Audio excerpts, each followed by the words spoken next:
মুষলধারে বৃষ্টি, অর্থাৎ এই বৃষ্টির মধ্যে একটা শুভবার্তা থাকে। শুভবার্তা থাকে অর্থাৎ যারা দেশ জনগণের জন্য কাজ করেন, আল্লাহ তাআলার পক্ষ থেকে ওই সময় আকাশ থেকে বৃষ্টি পড়ে তার আত্মার শান্তিতে। কোনো কর্মী অসুখ বিসুখ যদি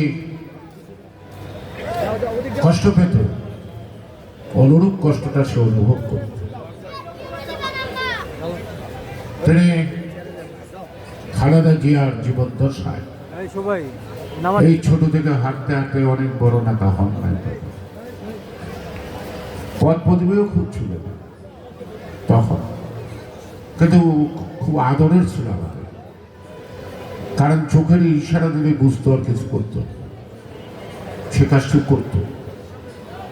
এই আস্তে আস্তে রাজপথের পরীক্ষা দিতে দিতেই এক সময় নাসিরউদ্দিন পিন্টু একটি ব্যক্তি, একটি ইতিহাস হয়ে গেছে।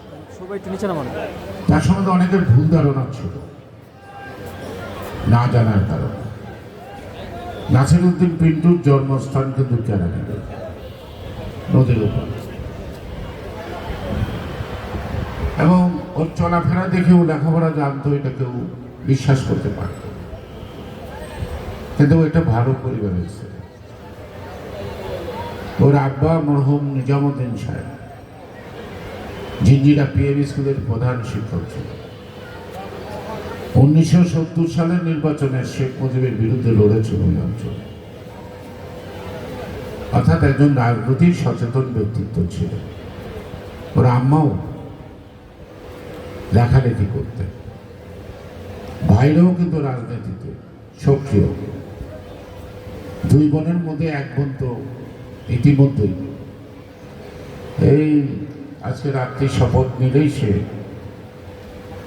মাননীয় সংসদ সদস্য, অর্থাৎ সংসদ সদস্য যত ছোটই হোক বয়সে, তার নাম উচ্চারণ করতে হলে আগেই মাননীয় সংসদ সদস্য। যাই হোক, নাসিরউদ্দিন পিন্টুর মুখ সে উজ্জ্বল করতে পারছে তার শ্রম দিয়ে, দলের প্রতি তার আনুগত্য, এবং বেগম খালেদা জিয়ার উপর আস্থা ফ্যাসিবাদ আন্দোলনে রাজপথে দৃশ্যমান থেকেছে।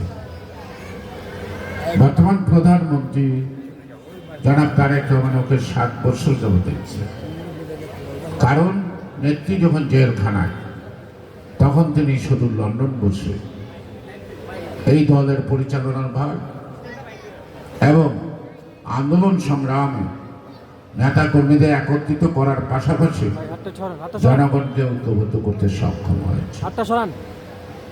বিএনপির একটা বৈশিষ্ট্য আছে, এই দলের প্রতিষ্ঠাতা শহীদ রাষ্ট্রপতি জিয়াউর রহমান, তিনি কিরকম দেশবিরোধী ছিলেন, তার দেশপ্রেম কেমন ছিল বলার অপেক্ষা রাখে না। তার সৎ জীবনযাপন, এবং তিনি জনগণের জন্য করছেন, নিজের জন্য কিছু করেন নাই, স্ত্রী পুত্রের জন্য কিছু রেখে যান নাই। তার ধারাবাহিকতায়, তার অবর্তমানে আমাদের সেই প্রিয় আপসী নেত্রী বেগম খালেদা জিয়া তার ধারাবাহিকতা বজায় রেখেছেন, দলকে সুসংগঠিত করেছেন।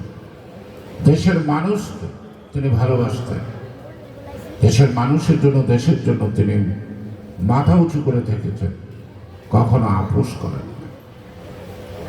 জিয়াউর রহমানের বিদায়টা আমরা সবাই জানি, কোটি জনতা বা লক্ষ জনতা জানাজার মধ্য দিয়ে তার বিদায় হয়েছে, কিন্তু খালেদা জিয়ার বিদায় আরো এক ধাপ উপরে।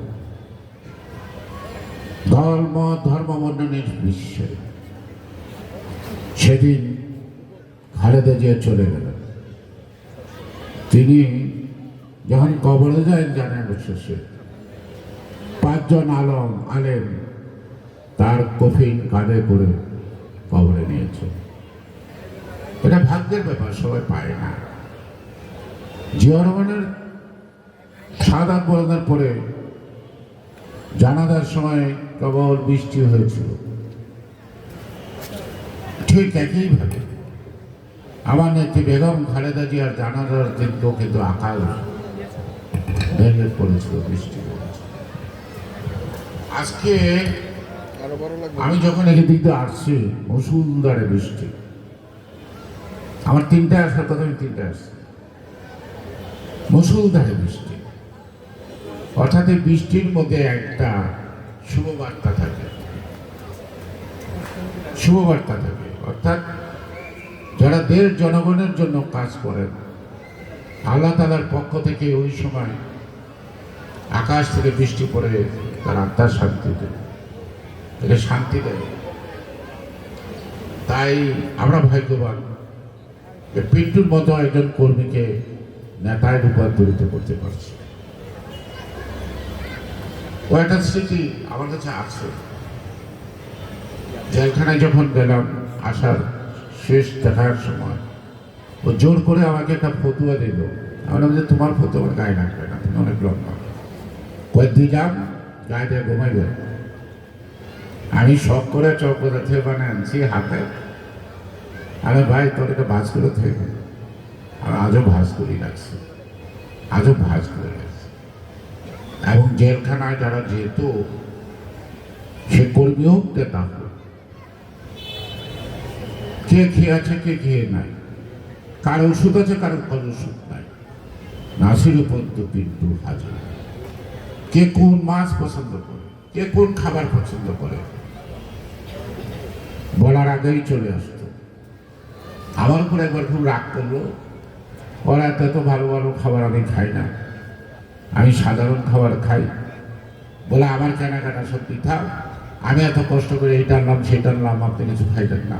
আমি যেহেতু তোর খাই না, তুমি এত অস্থির হবে না। সে কারণেই এরকম নিবেদিত কর্মী আছে বলেই আজও বাংলাদেশটা আছে।